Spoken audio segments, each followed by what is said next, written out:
Here we go.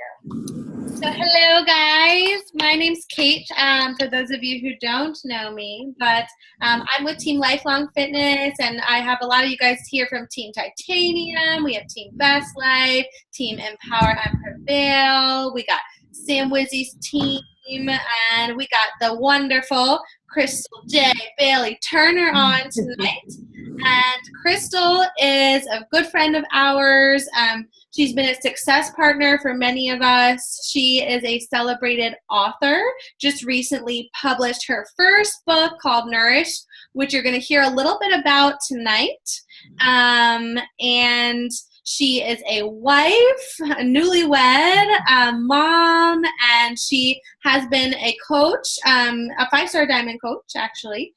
So she's had success in both the Beachbody realm as well as outside of that realm, and now kind of starting her new professional career with being an author. So we're going to hear from her and her take. She has a wonderful message and can't wait to hear. So I'm going to mute myself, make sure everybody else is muted, and Krystle, you are up. All right. Thank you so much for having me. I was telling Kate before we jumped on, you have to excuse the bundle. I have 2 kids and I sent them in the other room and I didn't have a sweater. And I was like, if I walk in, they're following me out. So blanket it is. So I'm bundled because it's freezing in my house. So thank you so much for having me on. As always, I'm honored to be around such greatness. I love the power of community, and I love seeing some of my team on. Hey, Sam. Hey, Alyssa. I thought I saw, oh, there she is. But I know I saw Alyssa jump on.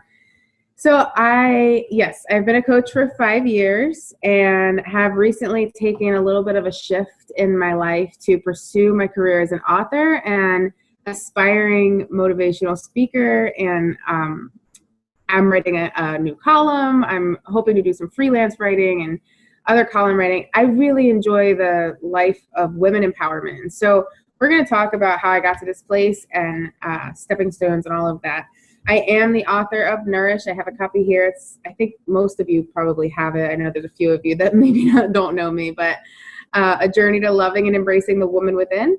And also, before I jump into this, because just in case anybody has to go later, if you're not aware, I do have a book club coming up on Monday, and I'll give Kate the link if you want to post it into the teams. You are welcome if you have the book, if you're getting the book and you want to be a part of the book club. I just spent the last 2 days recording 12 videos of amazingness for the book club, and it's going to be good.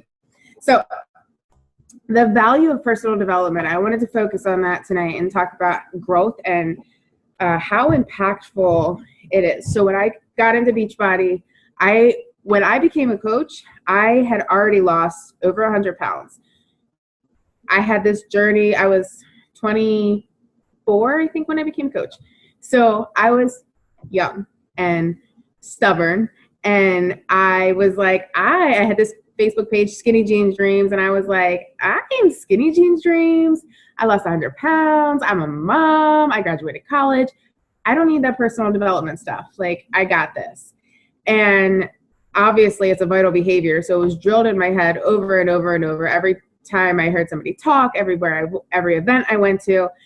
And the first time my business came crashing down, the first time, because we know how many times we have to rebuild businesses, I was like, maybe I should read a book or something about business. And that's how I got into the world of personal development. And it completely changed my life. And so much so that I wrote a personal development book. So I really believe that we are put into situations in our life, and we go through different seasons of our life as stepping stones, as growth opportunities. And where we're going, we don't know where we're going to be, or where we're going to be tomorrow, let alone next year or 5 years from now.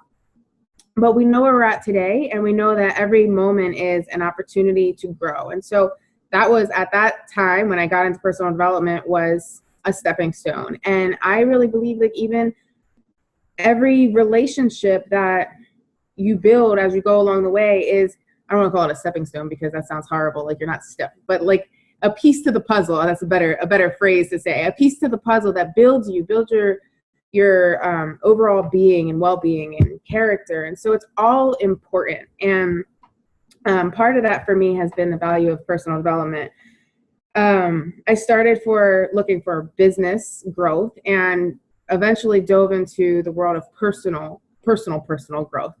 And that completely changed everything for me. And what I've learned is that, you know, over the years, through reading, through listening, and also just through talking to people, through showing up at events and building relationships, is we all have like essentially the same core values, give or take one or two, but they look different. So I kind of established this idea of well-being, and that's what I talk about in Nourish, and in the first chapter.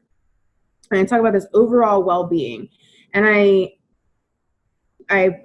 put it into this picture where you think of a circle, right? If you think of your circle, the circle of your life as your wholeness, your whole nature, and you want your whole nature to be well off, well taken care of, well nurtured, well nourished.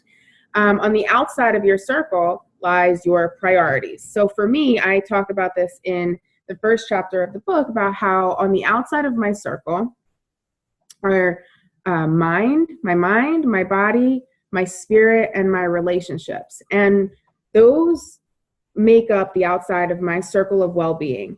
And so my goal in life is to make sure that my circle stays full all the time, and I'm always pouring into my life in a way that expands that circle. And for me, that's just a visual that works. If you want to look at it like, you know, we talk about filling your cup, look at it as your cups of life. I've heard that analogy too. The circle works for me just kind of in my mind.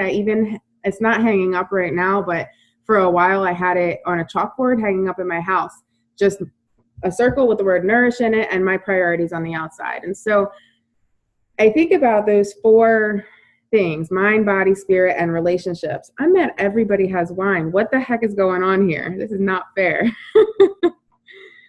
You and Rita, who else? Kate's like, not me. Anyway, so what I wrote out for tonight was talking about this circle and then identifying what's on the outside of yours. And I meant to fold my page. What's on the outside of yours? Now, the reason so other people may have things on their priority list, like your business. Your business is important, right? Or your ministries that you're involved in, or your volunteer work, or whatever it is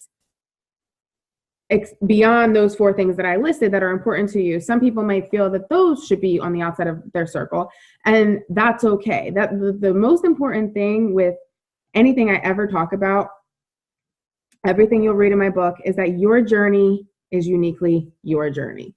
And I just use my journey to inspire women. If it inspires you to make your circle and you have four completely different things on it, then that's amazing. But it inspires you to take care of yourself. So the way I see it is when my mind, body, spirit, and relationships are fulfilled and nourished and well taken care of, then I can be a better coach. Then I can be a better volunteer, or I can serve the community better, or I can do other things that fall outside of those four priorities. When those four are taken care of, then and only then can I be of quality, of value to anybody else or any other thing. And again, just for visual purposes, like I know when I try to think of it like, if I'm not taking care of my mind, my circle is caving in that area. Or if I'm not taking care of my marriage, my circle is caving in that area. So there was a time right after my wedding, surprisingly, where I faced like this really big funk, this really big depression. And I was like, for weeks, I'm like, what is going on with me? I just feel off. I don't feel happy, and I should be the happiest in my life. I just wrote a book. I just got married. You know, life is good. I have all these amazing people in my life. And it probably was about a month of me kind of calling out I'm really prayerful, calling out to God, like, what is up, God? Like, what's happening? Talking to my friends, complaining about everybody and everything, because everything was bothering me. And I got to the point where I was like not wanting to get out of bed in the morning. And I'm no stranger to depression. And so I was like, okay, what's up? Something's got to give. And so I journaled my life away until I figured it out. And when I figured it out, my circle was completely flat, deflated. I was like, no wonder I feel depressed. I'm not taking care of myself in any capacity. I'm not reading personal development. I'm not taking my morning prayer time. I'm not taking care of the people in my life that matter outside of my husband, because I was like newly married and crazy in love with my husband. Not that I'm not now crazy in love with my husband, but and I definitely was not taking care of my body. I was eating like crap. I was drinking a whole lot of wine, which is why I'm not drinking right now and jealous of you girls. Drinking a whole lot of wine and not working out. I wasn't taking care of myself. And so it was kind of a clear, oh, yeah, that circle that I just wrote about in the book I just released is not being well nourished. So it proved to me that what I wrote about was actually real for me and my life. And so I wanted to encourage you tonight to think about what's on the outside of your circle. And again, know that it could be different than mine, but give you some ideas on what I do to fill my areas in hopes that it can kind of spark some inspiration and nourishing yourself and nourishing your life. So when it comes to my mind, books that make me feel good. Like I talked about, I started reading books for business growth, and business growth books are amazing. I found that I needed things. If I was going to be a really good coach, if I was going to be a good mentor, or if I was going to just be a good social media person, I had to take care of myself on different levels, not just how to be a leader, though that's important. I needed to take care of Krystle, because if I wasn't taking care of my mental growth with things like Brene Brown, Brene Brown's amazing. If you haven't read any of her books, or Shauna Nyquist, Present Over Perfect is an amazing book. Things that made me personally feel good. And then when I feel good, then, it expands. So books beyond just personal, just business growth. Now, I don't say that business growth is not important. I just want to make sure I'm making that clear. It is. But it has to be full circle. So experiences, events, and conversations that challenge me and that inspire me. So choosing to put myself in places that expand my horizon, that make me think about things I love to take. I don't do it as often as I'd like, but it's one of the most amazing things for really my mind, body, and spirit. But Baptiste yoga is like a style of yoga. And it's such I don't know if every instructor is amazing as the one that I went to, but it was like so incredible. Unfortunately, I can't make it as much as I'd like to, but really just the connection to your spirit and your mind, and you're moving your body and you're sweating. It's such a really cool experience. So I challenged myself to something that was uncomfortable for me. I am a Beachbody on demand person all day long. So I challenged myself to go do something that inspired me outside of the house. I signed up for kickboxing too, something that inspired me and just got me moving. When I'm feeling like things are becoming monotonous or routine, I need to challenge myself and put myself in uncomfortable situations that expand my mind. Challenging myself to get out of the comfort of my own thought process. Challenging, like if I find myself talking about a certain thing the same way to my husband, to my mom, to my best friends, and I'm talking about the same way, I like to challenge myself to think about it from a different perspective. If I was in so-and-so's shoes, how would they see the same situation? And then investing in my personal growth, which kind of goes hand in hand with what I was just saying about showing up to different places and events. So these are just some ideas for the mind. Obviously, podcasts and things like that are amazing as well. My body, one of the things that I committed to after I hit that little funk was trusting myself to do what was right for me, which ended up actually being yoga. And also I didn't actually do it till January, but I kind of knew I was going to do it, but I was not doing it through the holidays. I am 2 weeks into eating a plant-based diet, which I kind of made up my mind November-ish, but I was like, yeah, there's no way I'm not eating cheese this Christmas, so I'll wait. But I know that it's good I know that it makes me personally feel good. So what I had with that, just talking about that, I had to trust myself that without we have amazing trainers and we have amazing meal plans, but without anybody telling me what to do or how to do it, I had to trust myself. And that was how I kind of this is just how I worked myself out of this little funky place I was in. I hate the word funk, but I don't know a better word for it. funky place I was in. So learning to trust myself, investing time and energy into my health, and sleep and the importance of going to bed early and making sure that I'm well rested, which was something I wasn't, again, I was drinking a lot of alcohol. I'm not even going to lie. I was drinking a lot of alcohol and I was going to bed with a buzz most nights. And so I wasn't sleeping well. And I really had to fix that. I wasn't sleeping well. I wasn't waking up well and my days weren't productive. And it was really taking a toll on me in every area. So taking care of my body. Obviously, we have the tools to do that. I don't need to tell a coach how to take care of their body. We have amazing tools. But the biggest thing I can say about this is trust yourself to do what's right for you. And like, I hope I don't get in trouble for saying this on this call. I'm personally not doing 80-day obsession. It's not what I need right now. And that comes down to trusting what I need for my life and letting it be okay. And that doesn't mean I can't support somebody or encourage somebody who is. It just means I'm not right now. So that was part of that. Spirit, I'm a God girl. I'm a Christian. I pray. I read devotionals. I do all of that.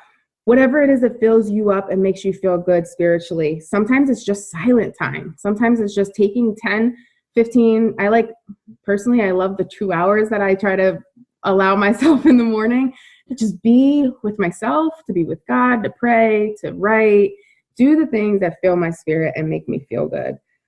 Fellowship, talking about it. I love to talk about what I'm praying about with my friends. I love to share. I have the YouVersion Bible app. I love seeing what my friends are reading and highlighting in the Bible and things like that. And again, silence is just amazing for spiritual nourishment. And then relationships. We suck at it. We try. We really do try to put our phones away by 6:30. It's really not. There are days when we're like, we nail it. And then there's other days when I'm like, oh, I just got to check this one more email. My husband's worse at it, but we try, okay? In nourishing relationships and taking care of our family first, tech-free time, slowing down more than anything. I find myself more often than not rushing my children to do everything. And I'm really challenging myself to slow down and let them do things at their own pace and wait and just remember that I'm really not in a rush to be anywhere more often than not, but I'm just feeling like, today, for example, my daughter wanted to check the mail. It took her like 10 minutes to check the mail.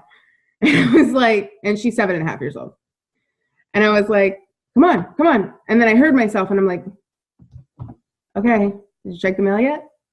Is there anything good? Just challenging myself to slow that down because I feel like, she's always feeling rushed and my kids are always feeling rushed. So, and in talking about children, and I don't know how many have little kids. I know some of my girls do that I know.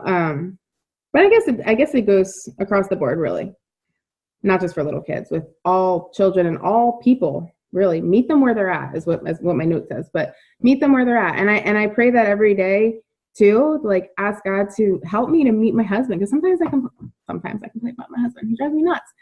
My kids drive me nuts. And people sometimes drive me nuts, but I'm trying to really challenge myself to meet them where they're at and understand that their day-to-day looks different than mine and we can meet on common ground. So, and then the last thing on that note is another thing that I like to challenge myself, right? I really think that there's always room for growth. So I'm always looking for things that I can do to be a better person. And so the last thing is following through, doing what I say I'm going to do. And, if my friend says, come over, I try, there's times where I'm like, I'll be over at 4. And then I really don't feel like dragging the kids out. But if I said I'm going to be over at 4, I go over at 4. And that just goes into nourishing these relationships and taking care of those and meeting people where they're at. So those are just some ideas. I mean, there's 1,000,001 ways you could take care of just those 4 areas. And then, like I said, you may have other things on the outside of your circle. But the overall thought here is that you are pouring into you in your life. And then when you do that, your circle expands and you're reaching other people in a more impactful way. And you're connecting with your challengers and your coaches and your team and the people that you do life with in a more impactful way and a more powerful way when you're taking care of you first. and doing that self-development, however it looks, because, you know, personal development just doesn't come in the form of books. It comes in all of these areas of life. So that's that. I have there's 11 different topics in my book, so that's one of them. But that's the overall, excuse me, I just drank water and I'm like burping at you, and you're recording it.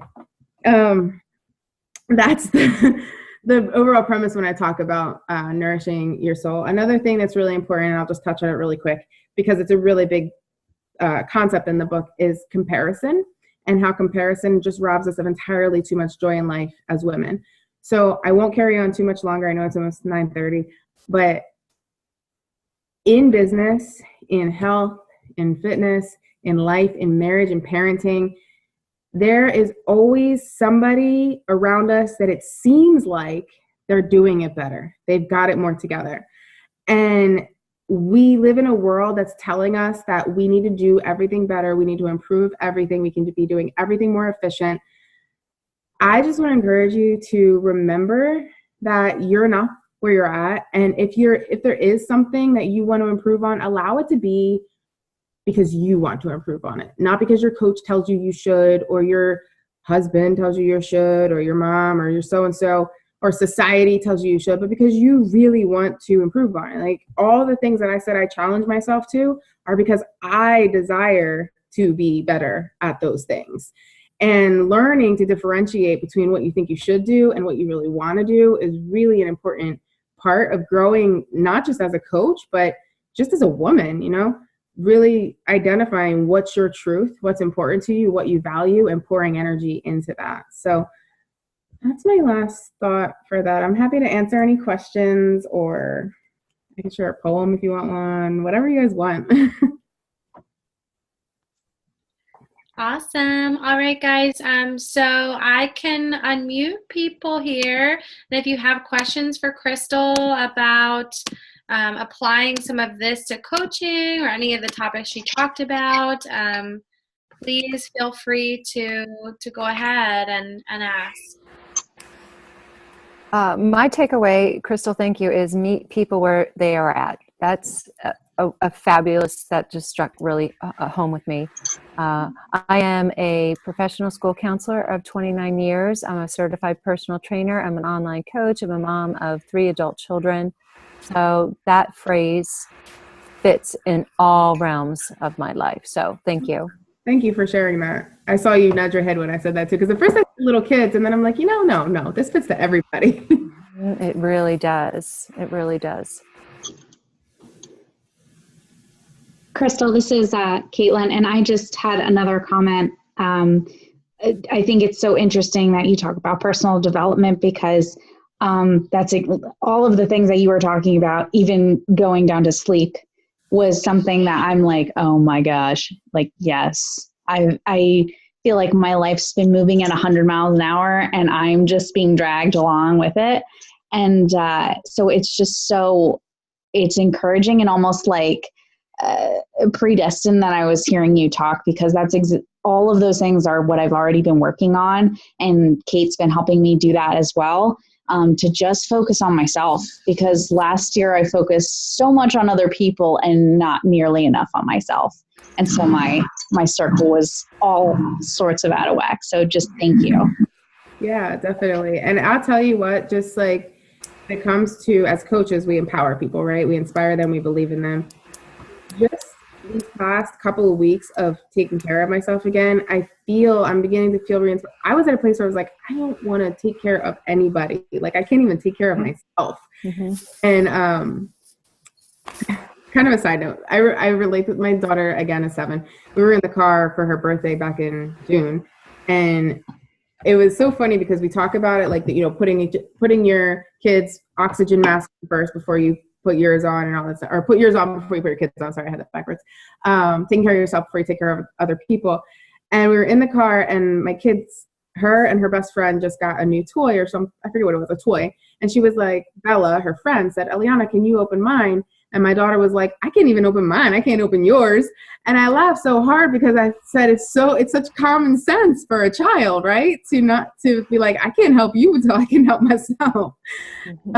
And as it relates to us, and somewhere along the lines, we start taking care of other people before we take care of ourselves, and we lose that. So. Any questions or anything, you guys? I'll give the link. In addition to, for the book club, in addition to what I'm sharing, if you guys don't know, a lot of you do, Lindsay Lombardi, who is a lifestyle and mindset coach, she's going to be sharing bonus content in the group as well about getting unstuck. She has an amazing tool that she's going to share with you guys about getting unstuck. I don't know much more about it, but I'm excited to learn it. And Kara Harvey is going to be talking about making time for self-care and how we run 100 miles an hour and living that busy life and making sure that we carve out the time in our life for taking care of ourselves. So those will be bonus content. There will be bonus content in the book club as well. Just one little quick aside from Super Saturday, now that struck home for me too, is that she said the personal development is good because we can have somebody in our ear saying, like, you're worth it. You can do this. This is something that's positive and motivator. So that stuck with me, and that's the same message, Krystle, that you're giving too, because our lives do run like 1,000 miles an hour. So even if we can get like 5 minutes of someone saying, "Hey, you're doing a pretty darn good job, so keep it up." So that's all. So that's just that little bug in that ear for that little bit of time, and then you can go out into the world in the rat race. Oh, yeah, thank you. Exactly. All right. All right, Krystle, amazing as always. Thank you so much. Love your message. If there are any other questions, Krystle, what's the best way to reach you? Either through Facebook, like I'm Krystle J. Turner is actually my personal Facebook page. So you can tag me on that, or Krystle J. Bailey, or I'm Krystle J. Bailey, everything, everywhere as far as business is concerned. So before we go, I'm going to share with you one poem from the end of the book, if that's okay. Excellent. I don't know this one by heart, so I'm going to read it. All right. I let my hair down. Hold on. I let my hair down. It blew freely in the wind. With windows rolled down and a cool breeze on my face, I didn't know where I was heading, but the ride I wanted to embrace. I wasn't looking back. I didn't live there anymore. I was looking straight ahead, anticipating what was in store. With no expectations of what the future would hold, I set my cares free in the gust, ready to let my story unfold. Freely, unapologetically, authentically, trusting that whatever lies ahead was created just for me. So, thank you. I always like to end in a poem. I have a million of them, so. Beautiful. Awesome. All right, thank you so much for having me, Kate. Of course. If you haven't got her book, make sure you do. I'll provide links for you for both the personal development group and the book. And thank you again, Krystle, for your time and your girlfriend. See you guys soon. See ya. Bye, ladies.